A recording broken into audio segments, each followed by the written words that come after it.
Howdy.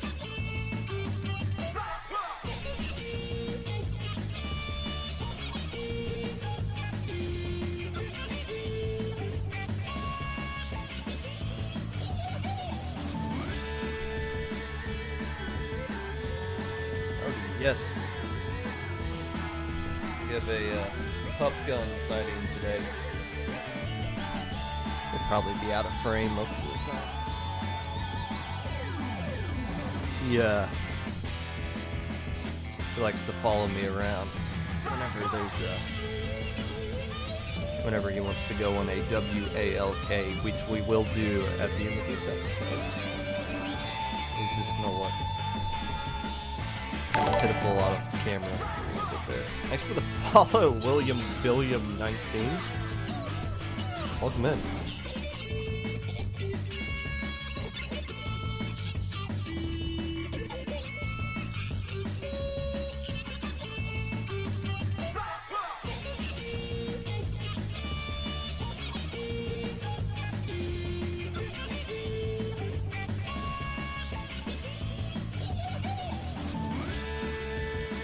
Hello, Harry, Tom J, Arson, Carrot, Nami, Airsign, Sue, Old Falco Play. The sun is shining, the birds are chirping. Every day is a holiday, every meal is a feast. Today is a day that has been given to me to do with which I will. When tomorrow comes, today will be gone, leaving in its place something that I have traded for it. I want it to be gain, not loss, good, not evil, success, not failure, in order that I shall not regret the price that I paid to wake up today. May I have sufficient wisdom and courage that this shall be my record for the day.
For the subscription.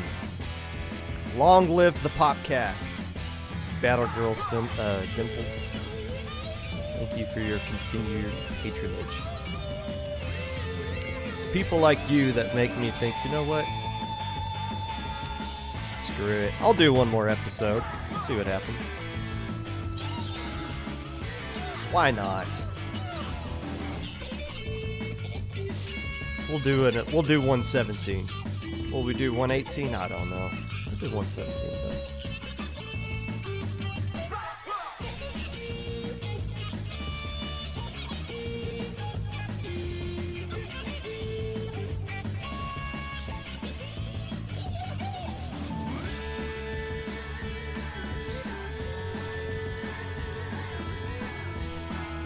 We'll do one more for the old dimples.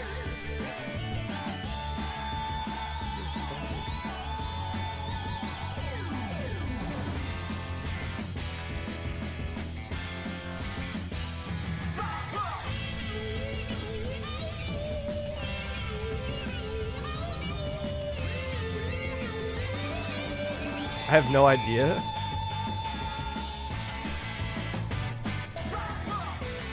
Oh, psyched about the new land.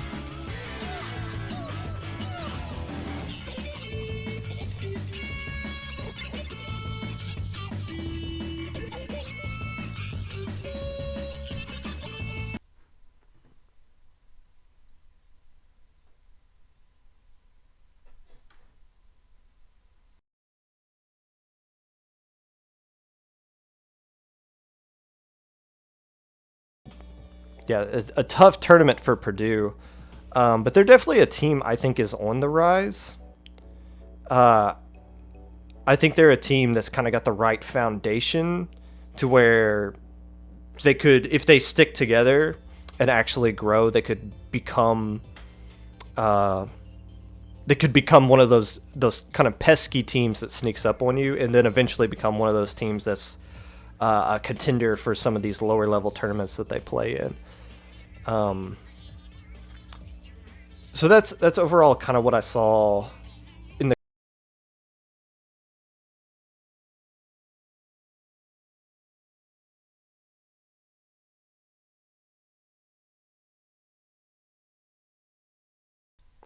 Hello, friends, and welcome back to the Popcast. Whenever you're listening to this, whether it be live or a VOD, Twitch or YouTube, or Spotify. While you are incorrectly guessing that K-Bot is coming out of retirement, rage quitting because you're down 2 stocks to 4, ranking your mutuals based on how likely you are to beat them in a fight, whatever it is that you're doing right now, I appreciate the time, appreciate you taking the time out of your day to listen to this, unless I don't. Hey, that clip was from episode 1 of the Popcast, July the 20th, 2020, and you guys have no idea how painful it was to watch that episode again to figure out when I actually talked about ITAP. I pat myself on the back. I've gotten a lot better at doing whatever the heck this is over the course of the past 116 episodes, because episode number 1 was pretty bad from my standard that we're at here. But hats off to ITAP. I mean, we should have appreciated them while we had them. I hope we did, because we're not going to see something like that again. We're not. We're a team of just 4 players that doesn't add a new player or nobody drops from that team for over 2 years representing a university. You're never going to see that again. Hell, forget the college thing. You're never going to see a team with just 4 players and no added player or no drop players for the span of 2 straight years. You're not going to see that ever again.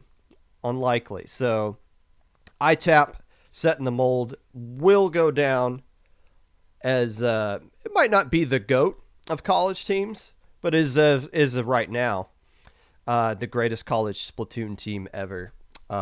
But they'll at least be known as pioneers for the time being. And, well, if you watch the Myopsidus play, you know them for a different reason, unfortunately. But they could put that behind them.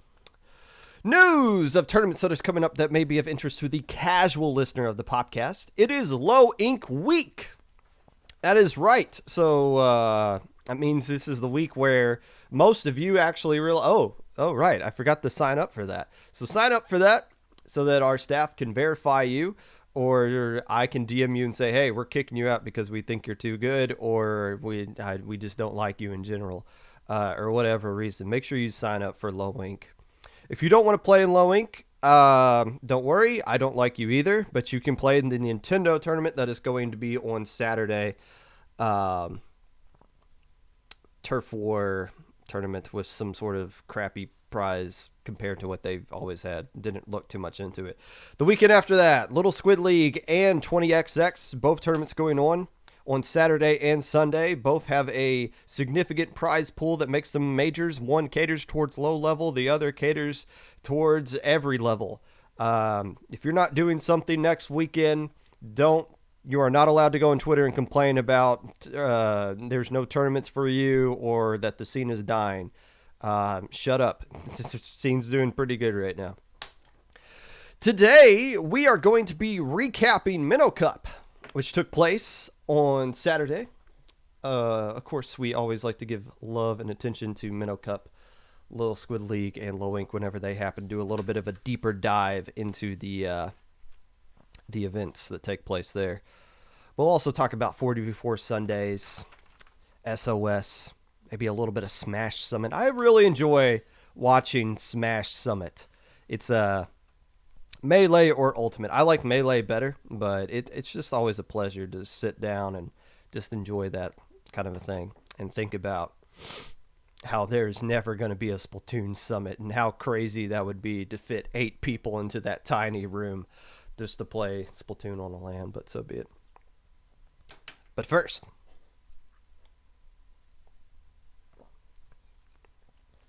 welcome into the Popcast. Well-beloved T.O., newly joined person into the IPL leadership team, and somebody who spends way too much time coming up with gimmick tournament ideas. Beta, welcome into the podcast. First of all, how dare you? But also, yo, what up? Thanks for having Yes. me. Hey, yeah, I'll give you this. The ideas you come up with are unique and interesting. Other people's ideas are usually bad and horrible. Um, Thank you. I'm flattered. do you remember the first tournament you played in? I think actually I started with Ludi, if I'm not mistaken.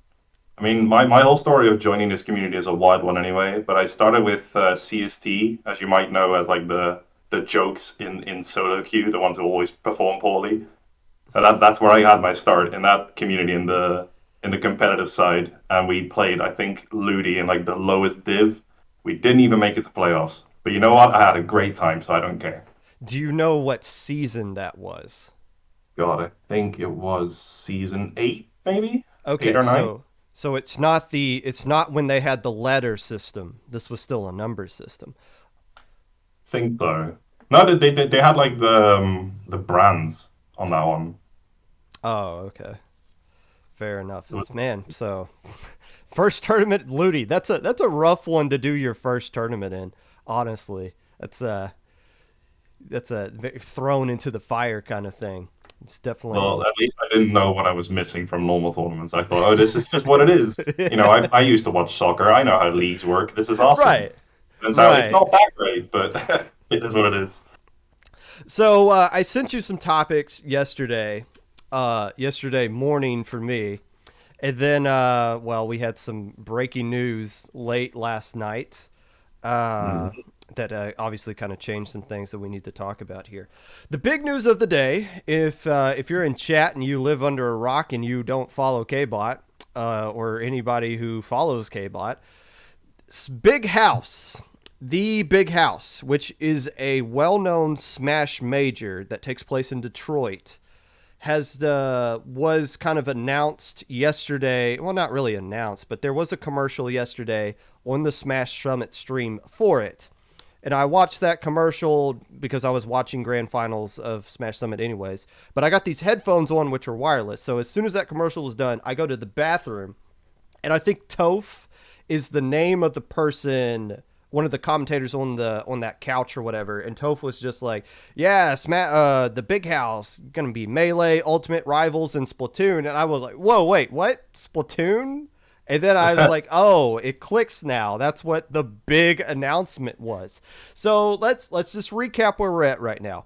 You have Shine at the end of August. You got Riptide 2 weeks later, and then you have the Big House for Splatoon a month after Riptide. So like 2 months and some change, you have 3 lands going on now. Is is that a good thing that all these lands are happening back to back like that? Not at all. I think isn't it like closer to like 1.5 months between the three? Like it's I was overcome with a wave of excitement when I saw, oh cool, the big house is happening again. And then I saw Splatoon, I was like, oh cool, Splatoon's gonna be there. And like within a split second I was like, oh wait, that really sucks actually. Like it's super exciting to see Splatoon at that land, but I feel like this is just going to do like much more harm than good, specifically with the timing, because people are going to have to split themselves up across these lands. I've already seen multiple people like, hey, can I like get a refund for tickets for like one of these other lands? so I can actually go to to the big house. That sucks. You don't want to see that happening right when pandemic's over. Yeah, and that's what's kind of unfortunate about this. When Shine and Riptide were announced, initially they nobody had any idea what game we were going to be playing at both of those lands. But then the release date finally came out, so now we know when Splatoon 3 is going to be, and you realize, oh, Riptide and Shine are just Splatoon 2. Um, does this? I mean, what do you think? Shine is still like which one of these kind of gets hurt more by this big house announcement? Do you think Shine just because it's now it has no novelty other than being just a late stage Splatoon 2 thing, or Riptide now that you're like, oh well, I could just wait a month and I can play the game I actually want to play? I honestly think Riptide is probably in a worse position, as much as that sucks because that's the IPL one. Right. But I think Riptide is in a worse position because the like everyone was already complaining like, oh God, we're gonna have to like practice the new game for this new land. We only really get like a month.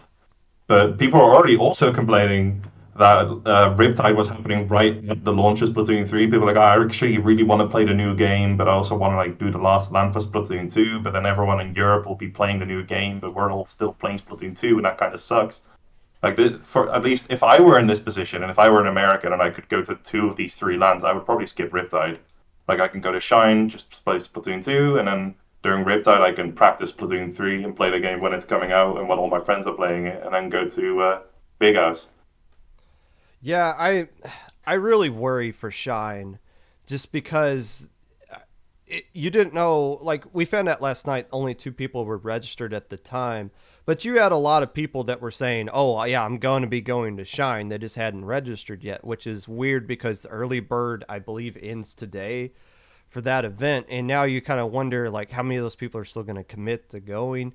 uh do you think if Shine and Riptide are not as well attended as something like Low Tide City, even, and maybe that's a little bit drastic, kind of think of that at this point, could that have like some negative impact on lands going forward? Because one of the reasons I feel like Splatoon is at Big House, other than probably the Squid House elephant in the room, is that they're seeing Splatoon as being successful at some of these other events, Smash events, and Smash is starting to bring them back on. But do you think if Riptide and Shine aren't as successful, that might scare off some other TOs in the future, or are they still going to be like, we don't care, we want to see how Splatoon 3 does at Big House? I think the name is in the communication. Like as long as you, I think they might not be quite aware of how Splatoon's landscape is looking because I think the people behind these lands are not necessarily like Splatoon fans themselves. They just, as you said, they see like, oh, Splatoon's doing well. We should probably have them at more lands because this is clearly like bringing in some extra hype, and this is what people want to see from us.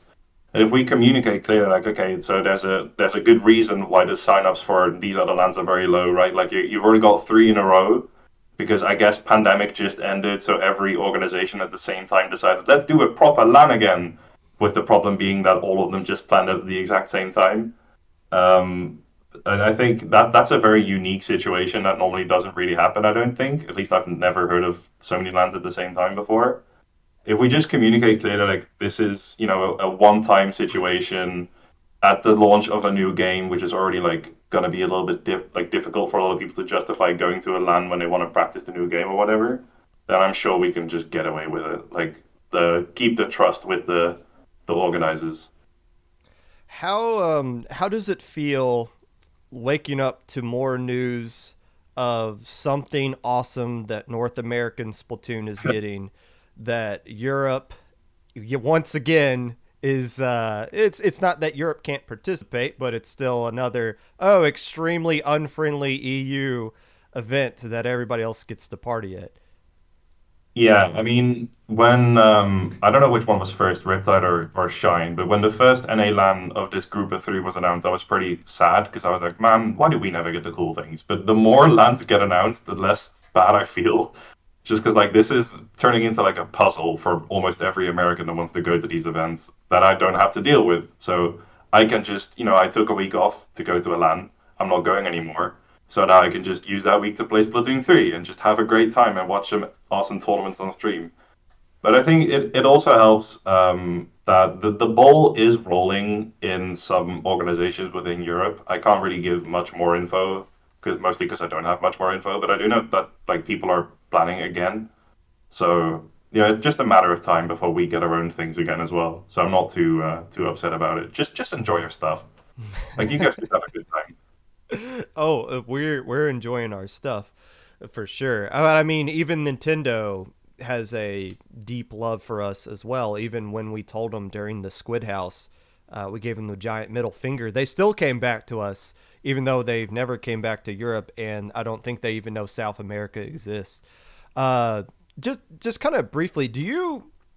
It's been kind of hinted at on Twitter that the Squid House played a major role in kind of convincing some of the big house higher ups to do Splatoon.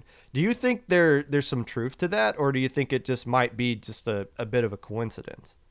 That kind of has to be like. There's no way this was like one of the biggest stories anywhere in video gaming at the time, and like the first time a competitive Splatoon ever went like viral. Like, there's no way that these people didn't know what happened, and I kind of wonder if it was. It probably wasn't, but it wouldn't surprise me that much if there was some like we kind of have to get Splatoon involved for this one, or it's going to look really bad after all that they did for us last time. It wouldn't surprise me too much if that was what was going on. But at the same, like I feel like they were just thankful, and that's probably part of why we were involved. I don't know, maybe they were already planning this from the get-go, because Splatoon has just been getting more popular anyway. But yeah, I mean, I do think that the Squid House definitely played a role in getting them on board. Yeah, I definitely. I hope. I mean, I hope all three lands are somewhat successful. I know it's going to be difficult to do just because the amount of numbers that you need to make a land quote unquote successful is much. It's much more difficult to get than just like, oh, I'm signing up as an individual to play in a Smash tournament. No, I need three other people just to have one team. So I hope all three are successful, but more importantly, I hope that Big House really blows the doors off of every Splatoon land, just so we can set the standard going forward for what Splatoon 3 is going to be. And maybe get Splatoon back at Genesis, um, or maybe any of these other lands that Smash Brothers. Seems like any Smash Brothers tournament is now on the table here. Um, That's just sort of doing your own event stuff. Can't keep like piggybacking off Smash Bros. Every so Well, do you think now Breeze is a standalone Splatoon event, right? right, How and so likely? Well, go on. so is RSL. That's also always its own thing. And I know Beacon before the pandemic was its own thing, but they were running into a little bit of issues. Do you think we could eventually get to the point to where we don't need Big Brother to kind of get the space for us and we just kind of leech off of them? Like, do you think Splatoon could eventually be a standalone land thing at a at an event that's at a venue that's going to be comfortable? Yeah, I do. Although I do think that that is something that just has to like take some time. Like to be fair, Smash Bros has been around for like a lot longer than Splatoon has. I'm honestly impressed. I mean, part of it is just leeching off of the success of the Smash community, especially on the American side, which is certainly not a bad thing if it works. But I think, as new games come out, as Nintendo starts to figure out how to make this game more competitively interesting, for example, adding new movement mechanics to Splatoon 3, I think like the community is just going to increase game by game, and eventually will probably never be at the same level of Smash Bros. Just because Smash is a much more easy game to get into. Like you only need yourself, whereas Splatoon, like needing a team of four, is a pretty big barrier of entry. But even then, I do think that one day Splatoon can at least get a similar amount of success to the If you're, point where we can host our own like proper big LAN events. if you're just joining us, we are talking to Beta, one of the well, the creator, I would like to say, of this whole gimmick tournament format that we've been seeing kind of pop up the over the course of this past year here. The idea, the first gimmick tournament you ran was that launch day or was there one before that? It was launch day, yeah. what did the idea, not the idea for launch day, but where did the idea for let's have a tournament with a prize pool that with kind of a little bit of a unique rule set, like where did that idea come from? So I left Endgame TV in the summer of 2021, and I wanted to do something big in some way. Like I was like looking into like what am I gonna do after this? And joining IPL at the time was like a little bit because I would have to start over again, and I wasn't really like a head TO, but I was still like in charge of certain tournaments and had a reasonable organizing role. So it would suck to then just be a normal staff member again, and there wasn't really anything else in Splatoon to do. So I was like, I guess I'll do my own thing. But how do I make myself unique? How do I make myself stand out? Like, why would anyone play my things? I can just do majors, but without like a proper stream team or whatever. And to be honest, especially in the current landscape of Splatoon 2, nobody remembers them because it's either just FT Win winning or FT Win not showing up. So there was no really, I didn't know what I wanted to do. And eventually I figured, what I could do is I could just like throw a bunch of money at like a really stupid idea and see who signs up. Like just as like a sadistic thing, almost like what would happen if I say, hey, here's like the worst rule set you've ever seen, but if you win this, you can get like a good cut of like $500. And I figured, let's actually work with IPL to make this a big thing, like a proper stream. Like let's just put like the best production value and a really good price pool, and like the worst idea ever. And that's kind of where that came from. The so the response you've gotten from these tournaments, you've obviously gotten some high turnout. You've had the best teams in the West sign up for these events. Were you surprised by the kind of like feedback and reception you've gotten from this tournament? Yeah, yeah and no. I mean, it kind of sucked with the timing because I thought the timing was like absolutely perfect because it was like 1 month and a bit after September 2021, which had Riptide and Super Jump, I think, in 1 month. So I was like, oh, cool, people are like satisfied, right? There was just a big LAN and a big online tournament. So I don't have to worry that people are going to be like, oh, stop doing this. We want actual proper prize pool tournament majors. So I knew that like I was probably not going to get a lot of shit for what I was doing, like a lot of negative feedback. But I also wasn't really expecting that many like big teams to sign up. I think most of the teams that ended up playing were high level, which I mean, I guess that's just what happens when you put money on the line. So that's good to know for the future. If anyone's watching in chat, if you want to be sadistic, just get some money and watch puppets dance, I guess. Um, but yeah, the feedback, other than the fact that I mean, the format sucked because everything that was good was banned except for Armor's banned pretty much. So nobody liked playing it, but I think people did appreciate like just seeing some different comps for once. So that's kind of where the most of the feedback that I took away from it. And you've seen a lot more kind of, I wouldn't say copycats, but more TOs and orgs that have kind of looked at the success of your gimmick tournaments and said, "Oh, we can kind of do that too." You had Battle of the Brushes, brushes only, like I forget what the prize pool. I think that was a $500 prize pool or 100 something like that. Um, what's the oh gosh, Spawn Point TVs run a couple of these tournaments as well. They're charity, Yeah. but they got a prize pool and a rule set that is either really cool or really head scratching. And those seem to be the only tournaments going on that have a prize pool, and I think that's where most of the gripe kind of comes from now is that we don't really have majors up to this point. We got 20XX coming down the pipe. We got Super Jump that's been heavily hinted at. It's going to be coming back at some point. But why? Other than those, why do you think we're not seeing more just standard? Well, instead of just doing a gimmick tournament, what if I just do a normal tournament? And like, why do you think we see more gimmicks from other people instead of just normal tournaments with high prize pools? That is actually a good one. I think, I mean, I can definitely portray my own opinion, like why I don't really want to host a proper major and see if that clicks with anyone else. I don't quite, I do think that there have been way too many gimmick tournaments. Like, I don't like the fact my own logic was, as I said with launch day, I did it right after we just had a LAN and a major, so that nobody would get upset about me putting money on a stupid idea. And Idil was kind of a response to everyone like saying we should ban K52. So I was like, you know what? I'm gonna do it. I'm gonna do a tournament with money, so every big team will sign up, and I'm gonna ban a bunch of the things that people want to see gone, and I'm gonna show everyone that the tournament still sucks because now Stingray is just broken.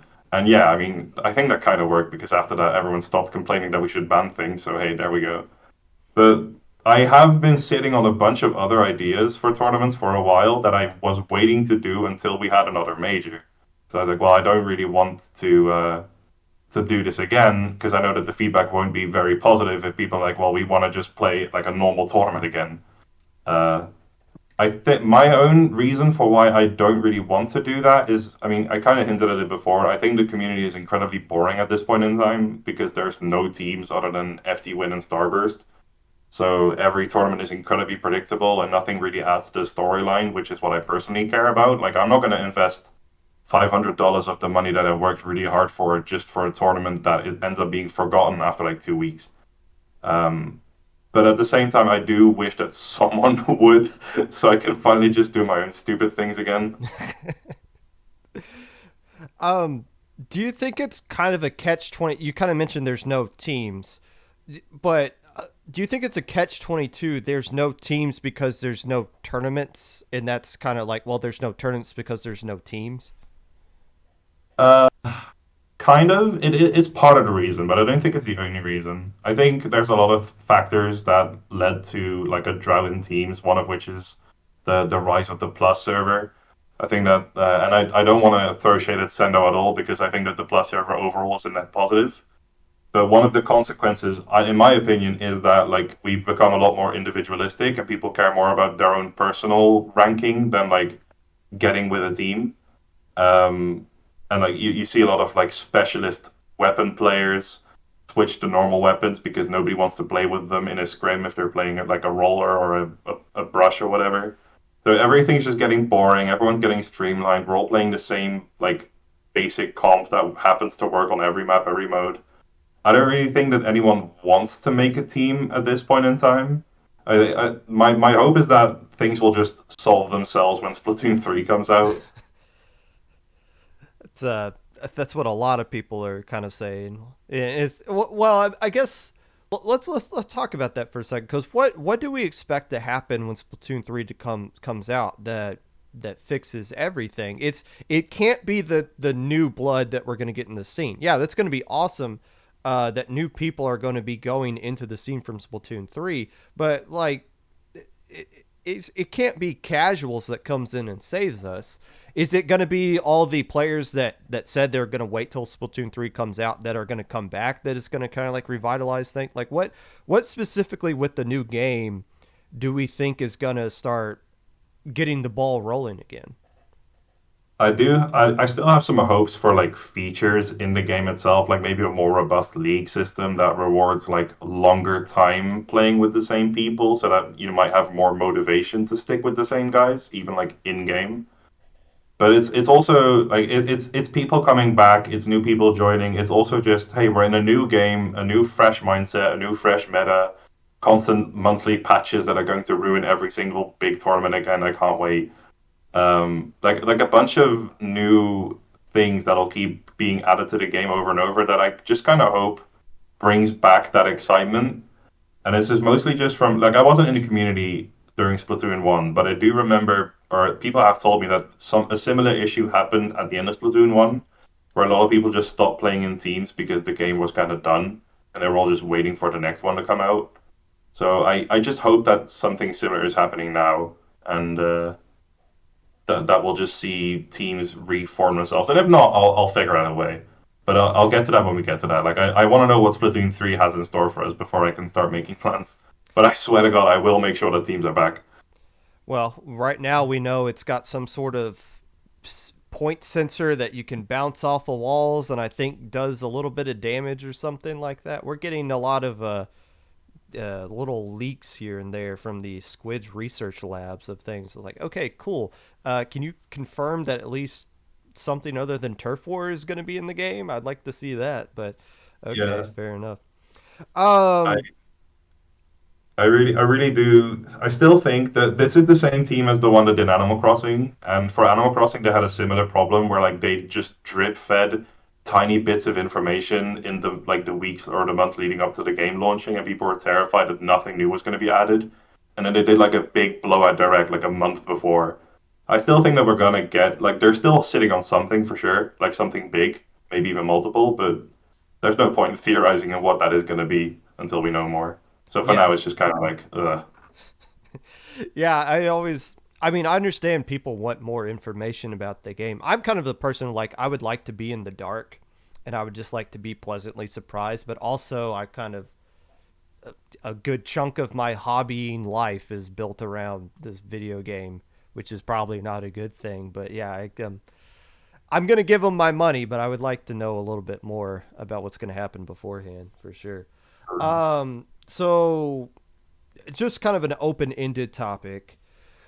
Whenever something drama-wise happens within the scene, I you always see a lot of people kind of speak. Oh, well, this is the entire community condones this kind of behavior or something like that. And as you have tweeted out, and several people have as well, it's like you do realize like whenever something negative happens, it's just like two people and like 99% of the community calling out that person for being a jackass. But do you think like Splatoon, our community as a whole, just has an image problem, whether it's justified or not?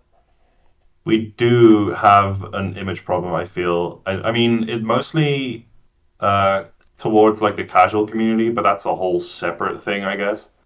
But you know, people don't have the most favorable. I think the opinion of like the average competitive Splatoon player is probably high, like better than people looking in from the outside because they only really see like the drama because those tweets always blow up. And I do think that there are a couple key reasons why Splatoon has this image problem. And I think one of them is that we're a pretty young community, like a lot of young people. And I feel like young people don't really know how to like solve problems privately. Like they always feel like, oh, he said a mean thing to me. I'm gonna make it twit longer now, instead of just like, hey, you said a mean thing. Can you like not do that next time? So a lot of these things get brought to Twitter when they really don't need to be. But at the same time, and I've thought about this for a while, I think if you want to compare it to something like Super Smash Brothers, I think Smash Bros is like a city, whereas Splatoon is like a village. Because Smash is like it's got a whole bunch of like big sub communities. Like you've got Smash Community Ohio and California, like NorCal and SoCal or whatever, Netherlands, Germany, France, Japan, like a bunch of sub communities. And if some like local Ohio guy turns out to have like done something un like unjustified to a minor, then that probably won't spread outside of that local Ohio community because it's like like if somebody dies in a city, not everyone's going to be talking about it all day.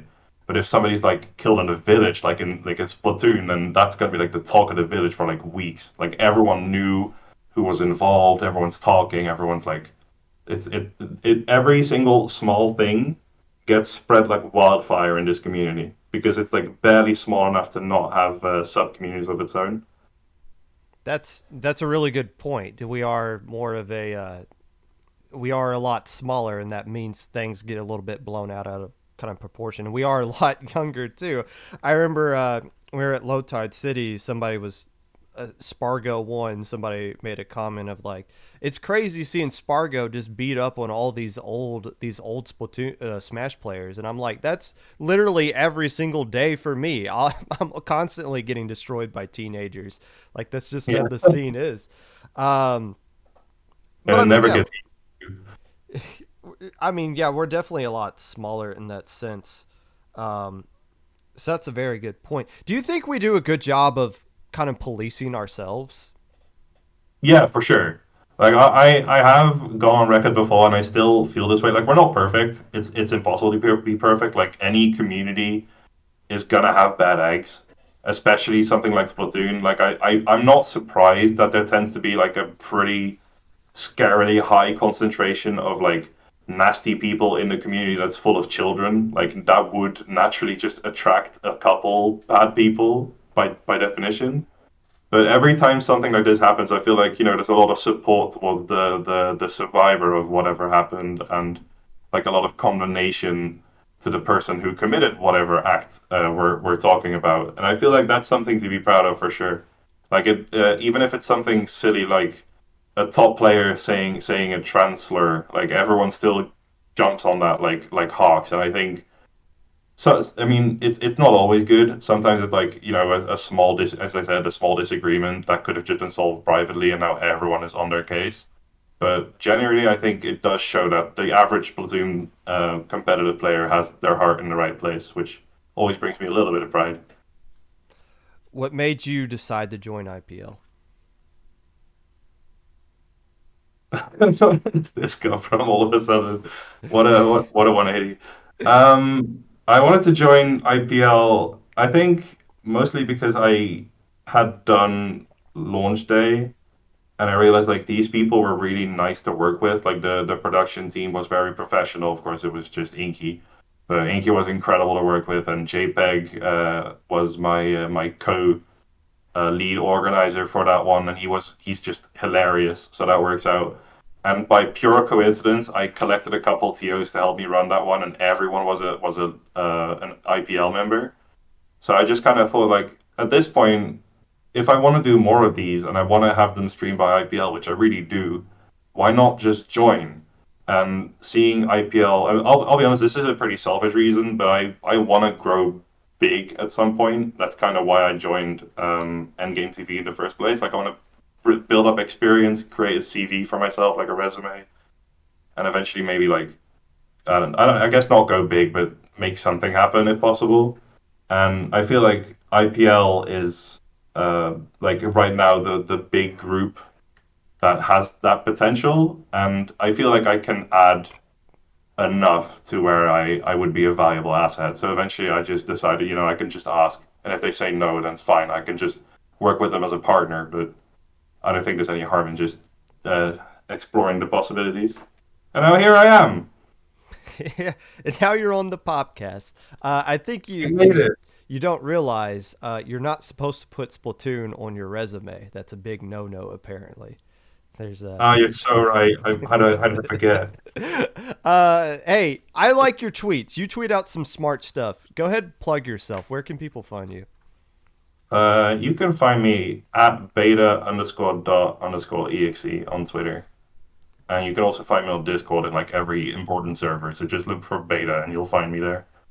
If there was one land you want to go to, regardless of what game was going to be played there, which one would you want to do?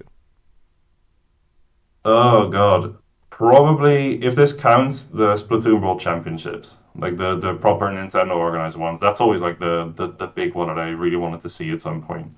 Well, new move to either the United States, Canada, or Mexico. Have a legal address there, and then we'll figure out a way to make that work. Nowhere outside of there, even though it says North America. Actually, it's not true. It's like it's always like excluded.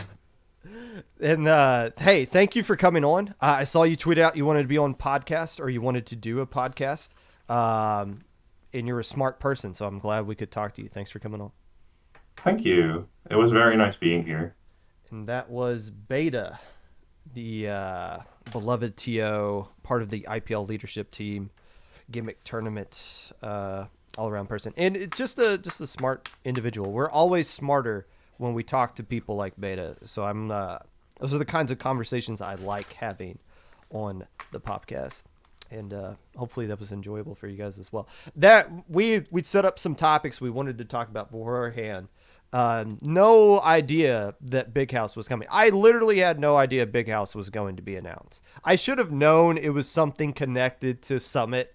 When K-Bot was just like kept pushing things back, like, no, it might come out in the next couple hours or so. And it's like, well, wait, grand finals might be starting about then. Maybe there's something there. And I even hinted on the IPL podcast right before Low Tide City. like when we did that in-person one with me, Magic, and Rays. Just hilarious that I was sitting with those two. And I remember mentioning at one point, wouldn't it be cool if like we were at the big house this year? Those two are now the head TOs for the Splatoon side big house. So they knew. They sat there with me and they freaking knew, and probably were thinking like, oh, does he know? Does Popgun know? No, I didn't. I legit had no idea. But that's something I've been talking about for a while. It's this sense of if we can show people in the Smash community that things can be done well for Splatoon being added into your event, then eventually somebody from like the big tournaments, like Big House, like Genesis, SmashCon, might eventually roll the dice and see what it's like. And I guess the Squid House had some sort of connection to that. I need to get Rays on to the Popcast soon. I'm going to reach out to Rays at some point and see when we can get them on. I would have Magic on, but I've just had Magic on. So we need to get some perspective from some other people as well. But man, I did not know Big House was coming. But I'm glad we had Beta on anyway, so we could have get their opinions on these kinds of things as well. A lot of smart takes there. Hey, let's we got some other stuff we got to talk about, and then we'll call it a day. Let's move on down the road. It is time for the weekly recap. Oh, turn that down a little.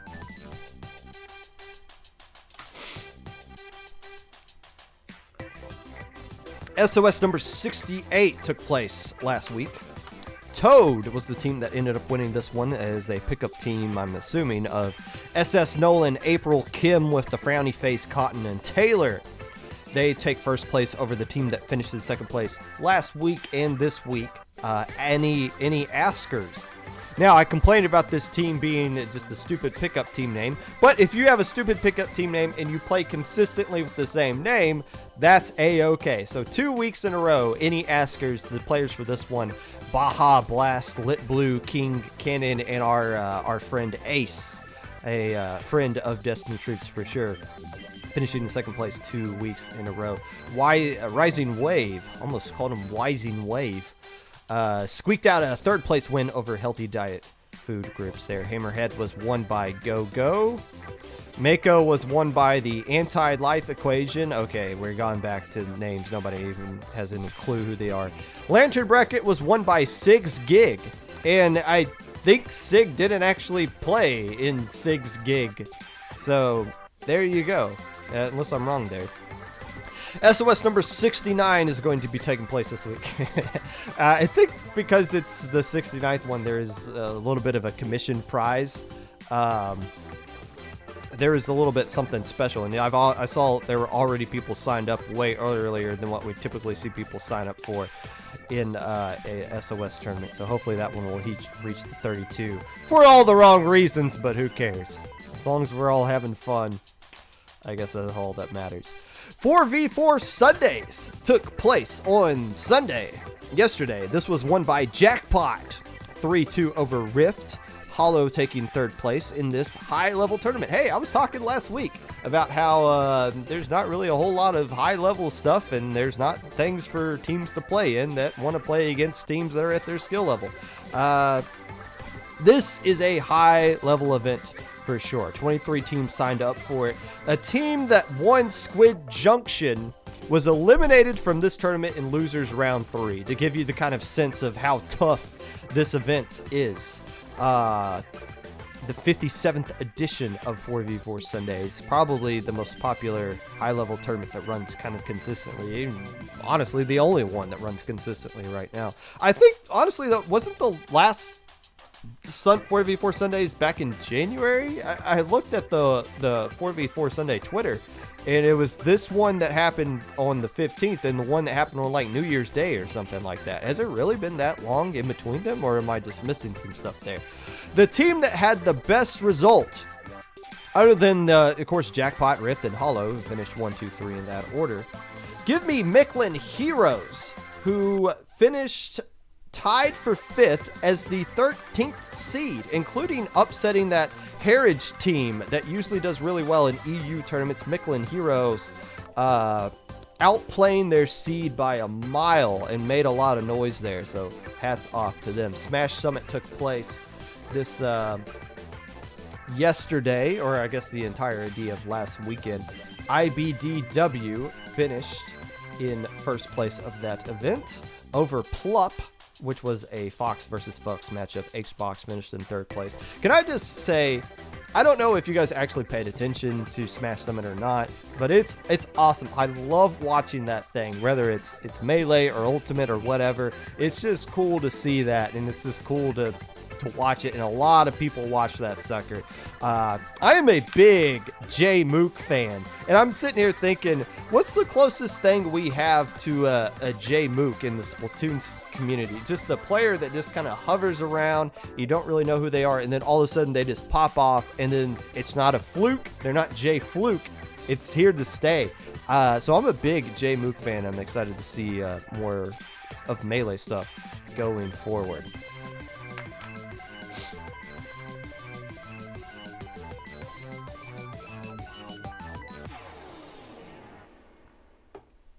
And that was your weekly recap.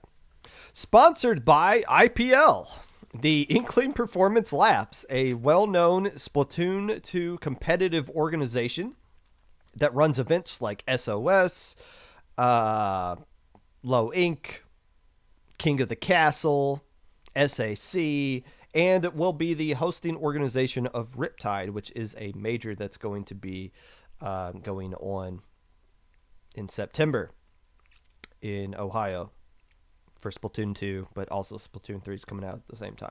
Why does IPL sponsor this episode of the Weekly Recap? I forget, but JPEG pinged me and said, hey, IPL sponsoring the Weekly Recap next week. So be it. The official sponsor of today's episode of the Weekly Recap, Inkling Performance Labs. The real sponsor, though, is Battle Dimples, who has subscribed to me for 10 months now, apparently. Do people get commercials during... I should run more ad breaks. That's what I should do. We should just run more ad breaks. I should just milk you guys for all you're worth.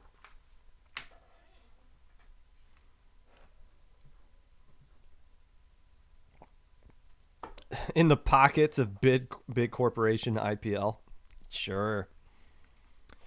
There were a few highlighted messages, but I think they were just silly stuff. Somebody was upset about FT Win being seen as puppets on the stream. So be it. One more topic of the day.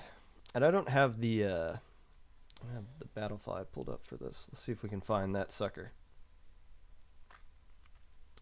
Hey, if you haven't done this yet, you should go sign up for Low Inc. Now would be a good time to sign up for Low Inc. If you are eligible for it. Some of you do it just as a joke, and it's like,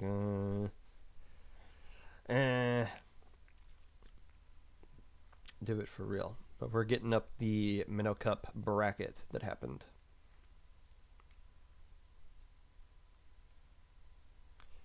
Who actually played in Minnow Cup? Aquatic Vanguard did. Boston. Oh, Squid Killers. There we go. We can just look through the Squid Killers. Who do they play? There we go. All right, we got the bracket up. Hey, obviously we're a big fan of Minnow Cup here. I have literally covered every single Minnow Cup that has ever happened here on the Popcast, and always will. And I kind of like this kind of format. You know, I said I kind of looked back at episode 1 because I wanted to see the first time I ever talked about ITAP. It was when they got destroyed in an Ash Cup 2 years ago.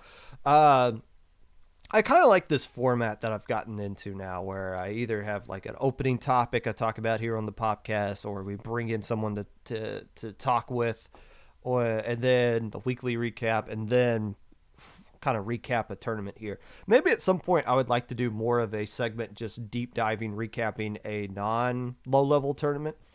But there's always going to be room for things like Little Squid League and Minnow Cup, and obviously I'll do an entire episode talking about Low Inc because it deserves it, but might get more open-ended in the future. But always pay pay respects to the girl that brought you to the dance. And the only reason the Popcast is what it is today is because of Low Level. Exciting stuff there. Tower Control Edition here. Good to see Minnow Cup is back every month. I say this every month recently, but it's good that Minnow Cup is back and ready to go. Talk about 20XX next week. No, Low is next week, because that's what I'm going to talk about. But the episode after that, I got Little Squid League and 20XX. So we're going to have to do like 30 minutes for each one. So, yeah, the Popcast episodes are going to be free for the next 3 or so. Coming up with topics is going to be crazy easy for stuff like that. Some teams that played in this event that didn't necessarily make top cut, but I want to talk about them anyways. First off, the Villain Academy. This is a super old team. I think I talked about these guys in episode 1. I think they did play in that Ash Cup that I covered many, many moons ago. But you don't see Villain Academy. They're in that same category as like Vaporwave, Outcast Ninjas, just teams that just kind of pop up every now and then, remind you that they're there, and then dash off into the night, never to be seen again for another 2 months. So this is the Villain Academy's turn to just kind of pop up here and show themselves. Didn't play like insanely particularly well, but I still wanted to point out, hey, you're here. It's good to see you guys here. Are they an LSL team? I don't know. They were back in the day. I don't know if they still are, but I just like pointing out teams that was like, hey, I know who these guys are. Some of you people that joined the scene in like the past year or so, you might not know who Villain Academy is, but I do. So I'll give them a quick shout out. Aquatic Vanguard. It's had a bad day. It happens. It happens. This is why it's so impossible to predict a low-rank top 10. And why it's fun that I do it anyways, just so you guys can clown on me when I'm always wrong. Aquatic Vanguard finished in 3rd place in the most recent low ink and did not do crazy hot in this tournament, which is fine. Hey, Minnow Cup, 1 mode only.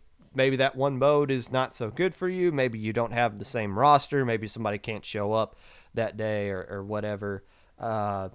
Don't think less of Aquatic Vanguard, but it definitely makes you think, like, I don't know who's actually going to win the next low ink, because they're not going to be coming into it hot as they would have been coming off of where they finished in the most recent low ink, where they were playing extremely hot then. The idiots in chat played in this one. Hey, I'm talking about you guys.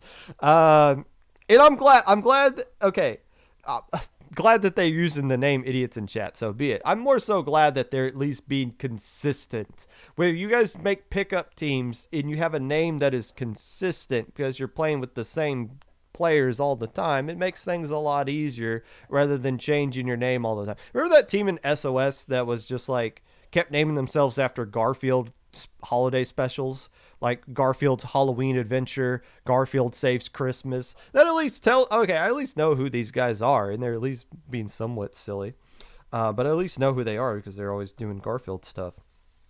I don't think there was a Garfield Easter special. That would be weird. But idiots in chat, did they make... They did make top cut in this one. So, and this is the same team that was that headboard or keyboard smash from the last Minnow Cup that finished in the top 4 of that as well. So these guys are at least consistent. So now that they got a consistent name, we can call back a little bit of information about them. Another pickup team name that played in this one, waiting on our 4th. This is the traditional air sign pickup playing in this one, as is customary for low-level events going forward now. That air sign has left Ink or Swim, that they're just going to make a new pickup and see what they can roll with that. Waiting for our 4th. And these were the guys. They made top cut as well. Going 4-1 in here. So maybe I'm not talking about just top cut teams or teams that didn't make top cut. Maybe I'm just talking about whoever the hell I want to talk about. That's the best episodes of the podcast. Outcast Ninjas. Here we go. This team finished in 9th place, but this is another one of those things where it's like you forget about these guys and then they show up and you're like, oh yeah, the Outcast Ninjas. It's so weird. And I casted a Ludi set with them against Legato, I want to say.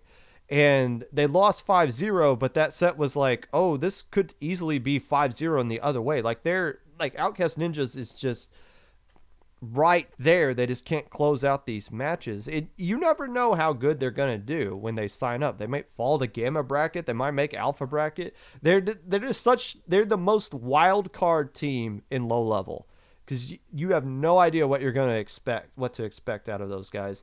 But they're a crazy old team as well. Good to see them in here. Maybe you'll see more of them in the future. Who knows? Red Pacific is a team I forgot to actually write down information about, but this is a team I'm starting to see pretty consistently play in Low Ink and now here in Minnow Cup. So the next time I see Red Pacific in a tournament, I'm going to do some research and actually talk about them. Because we like seeing actual teams being consistent here, and I don't think I've talked about them yet. Or if I did, I wasn't anything significant enough for me to kind of remember it there. Moving on to Top Cut, and we'll actually show you guys the Top Cut here. Unless we don't. Yes, we do. Okay. Screen. Look at that. Well, we don't need it all the way. Yeah, let's just make it kind of dead center right there. Can we make this bigger? Yes. Oh, yes. Oh, yes. That is awesome. Get that score there. Okay. So here's your top 8 here. And again, best of 3 all the way to a best of 5 grand finals. And you might think, man, we lost. We couldn't make it out of Top Cut. Well, you only got best of 3 here. There's no double elimination. You're just getting it over with. Minnow Cup doesn't need to be a grand spectacle. Epic grand finals of epic proportions. No, just get the tournament over with and crown a champion and send them on their way. See you next month kind of thing. The one team, or well, several teams we'll talk about here, but the one team I want to talk about first is the Yummy Stars here. The Yummy Stars, the number 1 seed, absolutely spanked everybody in Swiss stage. Went 5-0 per matches. And so that's what, 15-0 per games. They went 3-0. They 3-0 to everybody. A perfect Swiss run. And then just ran into the buzzsaw of the Squid Killers. I don't know what the history between these two teams is. And it would be so cool if there's just like a website where you could just click on the Yummy Stars and you can see here's their win-loss record against all these other teams or something like that. But when you got teams that are established name brand teams that play in a lot of tournaments, like the Squid Killers, the Yummy Stars, Up the Ante, and Ocean 7R, you likely have kind of run across each other a lot. So I wonder if that's just kind of the advantage. And I don't know if they like played each other in the... I don't think they played each other in the Swiss stage of this one, but...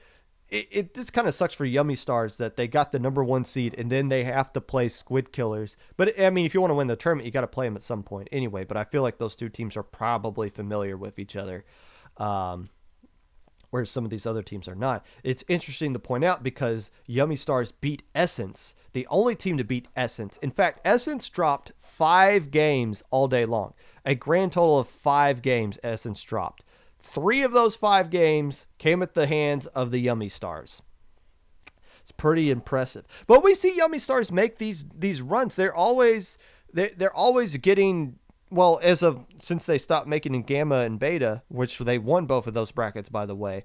Now that they're getting consistently in Alpha bracket, we're seeing them make deep runs, and then they just run into a wall, and it seems like they just get swept out of the tournament.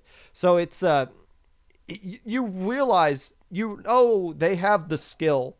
The skill level is probably just as high, if not higher than anybody in all of low level right now. It's just, when are we going to see them finally close it out and get these wins and start winning these tournaments that we feel like they should be winning up to this point? But with their run through Swiss, I just want to point out, these guys are legit. They are monsters for a reason, and will always be pretty highly rated on any kind of low-level rankings, even if they're not winning tournaments. They just got to find a way to close it out. Squid Killers are a tough team to close out, though. Speaking of Squid Killers, they ended up playing Ocean 7 in the 3rd place match, which is kind of another one of those things like, okay, you two probably know each other really well, probably have played against each other a lot, maybe scrimmed each other at some point. Maybe a little bit of rivalry there. Seems like everybody's got a rivalry with Ocean 7 these days. So interesting match. In another one of those scenarios where it's like, the name alone, you might be more interested in watching the third place match than the grand finals. But the grand finals is where we're starting to create some new teams. They're starting to pop up here. Speaking of new teams, we'll talk about Essence in a minute. But this team that they took second place here, and I believe I'm pronouncing this correctly, Lima Limon. That's got to be right. If it's not, that's close enough. So who is Lima Limon? It is essentially, from what I could tell, Illumini. With I don't know if Asa played on Illumini. They weren't on Illumini during the last Low Ink. That was the most recent roster that I kind of looked at there. But the other three players, Jay, Radish, and Lappy, were on Illumini. So that, and for those three players in particular, this is the best result I think they've ever had, making it to a second place of a tournament, because Illumini was like consistently alpha bracket, but then always never really had it together on Sunday. So this is the first time we've seen these kind of players have the whole complete package. Just ran into a absolute monster in Essence, who again only dropped 5 games the entire tournament. So who is Essence is the question. Hey, I've talked about these guys before. This is a team that made losers finals of beta bracket back in March. And they've been grinding SOS and USC, the USC tournament, the Ultimate Splat Championship tournament, not the University of Southern California tournament. You see, I just kind of looked at their team Twitter, and they've been playing in a lot of those tournaments, making lantern brackets, kind of because teams stumble deep into Hammerhead bracket every now and then. I think they beat Black Magic in a set 2-1, which would, if that score is correct, that's an impressive win on its own. But Essence making a big jump up right here. I mean, you got a tournament with the Yummy Stars, who admittedly they did get swept by. Squid Killers, Ocean 7, some other name brand low-level teams that aren't here, or that didn't make Top Cut but did play in this tournament. Mylag Paradise, who ultimately dropped. You got all those kind of monsters there, but then Essence just says, no, it's our turn to wiggle in. And that's why it's so frustrating when you don't win a Low Ink, right? When you don't win a Low Ink, you know, well, I'm not going to just get back there next month. No, it's somebody new that just cuts in front of everybody and just takes that spot. It might just be Essence, because Essence has been grinding a lot of tournaments outside of Low Ink. I talked about how there's an oversaturation of tournaments for low level right now. Yes, but for those of you who take advantage of that oversaturation and you play as many tournaments as you can, you start to get those rewards after a little bit. And Essence now has a trophy that, quite honestly, I did not expect them to get this quickly. And does that mean they're going to be a top 10 team and a contender to win the next Low Ink? It's hard to tell. These things, Minnow Cup's always going to maybe sort of kind of, I don't know. It was just tower control. It could be that they're just really good at tower control. It could be that they just dodge some teams that give them some headaches, like the Yummy Stars being on the opposite side of the bracket there. But regardless, they won this time, and that's all that matters. Another thing I kind of want to point out. Grand Finals was Charger versus Charger. Yet again, we've seen a lot of a resurgence of E-leaders and Splat Chargers in these low-level scenes that we haven't seen in a long time. But all of a sudden, we're seeing nothing but Chargers, especially late into some of these Low Inks and Minnow Cups that we've been having here. I find that interesting in the meta that we're in, that we're getting more and more Chargers. Now, that's why Mollywhopper's kind of exposed, like, hey, unless you're a god, you can't run Charger against us. Double missile, double armor exists. And they used it against Delicious Nuggets, and Delicious Nuggets said, okay, we got to bench our Charger player and bring in somebody else so we could go run the more meta comp that we have to be.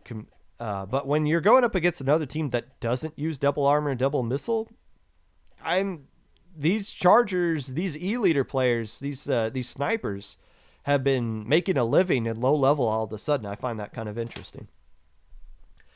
Sue. After this Minnow Cup, I left idiots in chat. Different mindsets. So be it. Okay, well there you go. No more idiots in chat. Go make a new team. Go make a solid team then, not just a pickup or a project. And if you need help coming up with another team name, I'd be happy to help that out. Gotta love Zeus striking internet. Hey, that happens. Even I've waved my LAN adapter in front of people's faces before. But even when you have a LAN adapter, sometimes things happen that are outside of your control that there's nothing you can do about. The internet outage in your entire area, power outage. Hell, I've commentated a couple of times where I had to switch to my phone and commentate off of my data in my headphones because the power went out or the internet went out and there's not really much you can do about it. But yeah, life will be like that. Friday's episode of the Popcast is going to be at 9 o'clock Eastern Time. Eastern Daylight Time. My schedule for the next couple of weeks is wonky at best, unpredictable at most. So we have to do a little bit of a later one. We might do another one of these 1 o'clock ones next week when we do the low ink recap. But after the next couple of weeks, we're going to be at a consistent schedule again. And I'm going to be happy about that time slot that we're going to be in. But right now, we're just getting episodes in. If you'd like to be a part of the podcast in any way, feel free to reach out to me in my socials below. Twitter at Mr_Popgun, Discord at Popgun, hashtag 5882, YouTube at 25Popgun, Twitch at Popgun25, Anchor.fm/Popgun, TikTok at Mr_Popgun. Who streams at this hour? Who streams at this ungodly hour that we can raid? Ace's Charger was scary during Minnow. Very fun to see some of the best low-level Chargers play each other. Yes. It is refreshing to see. Surprising to see, but refreshing nonetheless. Undershirt Man? We haven't streamed Undershirt Man in a while. Rated Undershirt Man. Let's do that.